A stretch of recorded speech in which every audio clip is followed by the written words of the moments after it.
So this is the first class of music theory, accelerated music theory for older adults. And just a preview of what we're going to cover. We're going to cover a lot of vocabularies today because some of you, English is a second language and you know this concept, but you just needed to remember the words in English. So we will talk about notes. Evidently, some notes are white, some are black, some have stems up, some have dots, some have a bar across. We will cover bar lines, which are these vertical lines. Sometimes they come double at the end of a song. We will cover time signature, which are two numbers up and down at the beginning, once only at the beginning of each song. We will cover key signature, which is a sharp or a flat. This one is called a flat. We will cover a clef, which is in this case a treble clef. We will learn that there are other clefs. And the bar lines, of course, is defining the bar. And a bar or a measure is, actually, I should type out the word measure. So the word bar, measure, is the same word. Let's do that black. So a measure is the unit between the bar lines, right? A measure and a bar means the same thing. Okay, and then the thing that's missing is called a staff. So these 5 horizontal lines are called staff. So I can put the word staff maybe here. There we go, staff. So staff means those 5 horizontal lines. And that's what the Western system has come up with to notate. I do want to mention that in China, in Iran, in India, they do have some sort of notation system in the olden age, and it's still being used by some musicians who study that music. And it's not using notes and stuff and all of this. This has just proliferated all over the world, but this is not the only way to notate music. So back in the days, the Qin had tablatures that we discovered. The Qin is an instrument like the danchang, like the guzheng, the zither with all these strings across. Um, and so, notation for sounds that we hear exist everywhere. It's just that this notation system that we're studying in this class is this way. And so there are just vocabularies you need to get used to knowing what I'm referring to. And let's do the next slide. And some of these other vocabularies that you might not know are called stem up, stem down. And a stem is just a vertical line. When you have an eighth note and it has this is called a flag. And this is called the note head. Okay.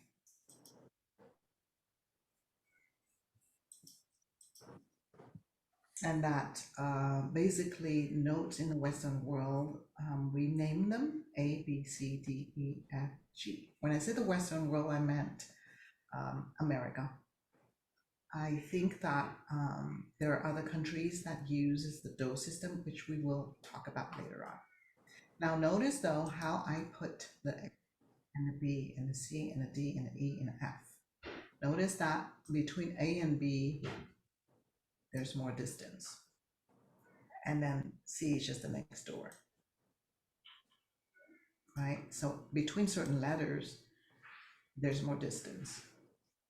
So what you could do is just to memorize. If this is your first time really just learning, you memorize that between B and C, there are no distances. E and F, there are no distances. If you study the keyboard, which in this case you all are, you'll know that E and F is here and B and C is here. Whereas if you look between C and D, and now you understand that there's two distances because the nearest key is there and the nearest key is there. So what are we calling these distances between some of these letters, right? So between C and D, there are two distances.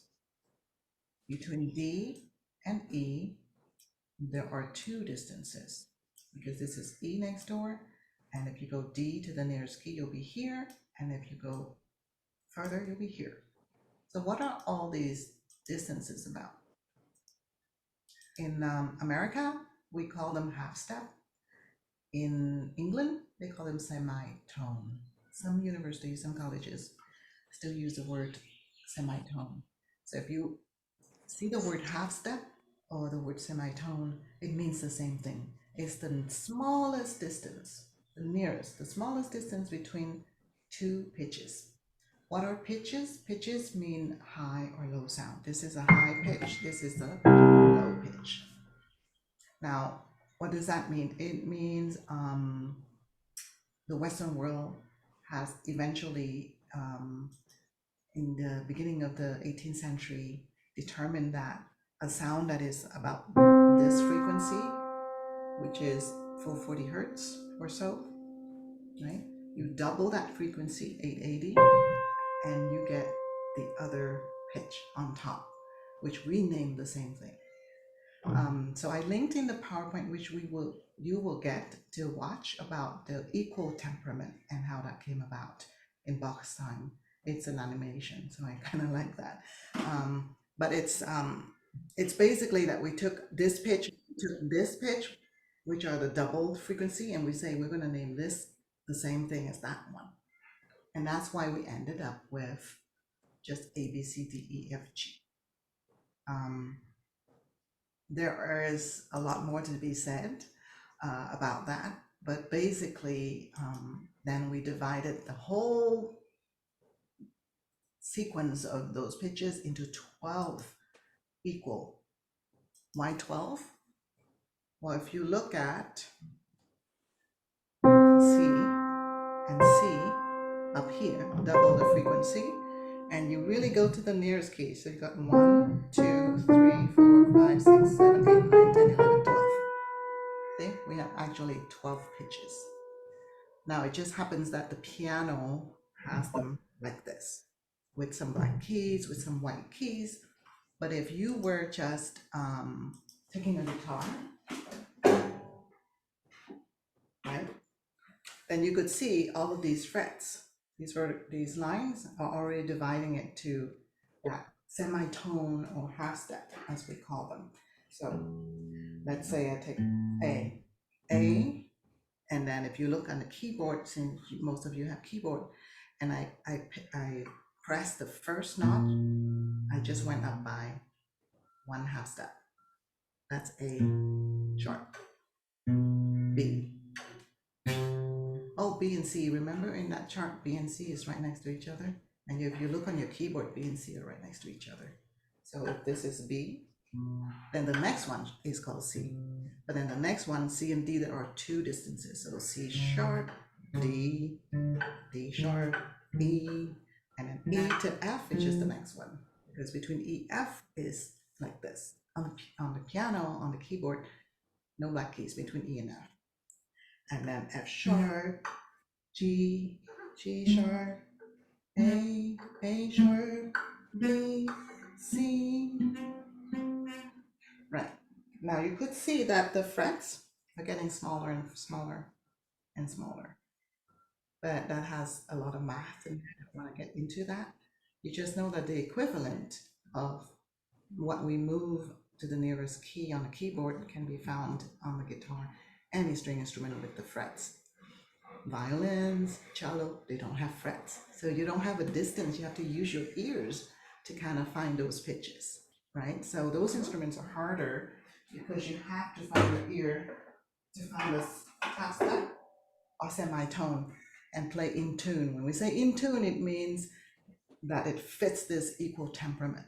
So there's a whole history behind that. There are a lot of people who did a lot of good videos, which I can link when I send you that PDF.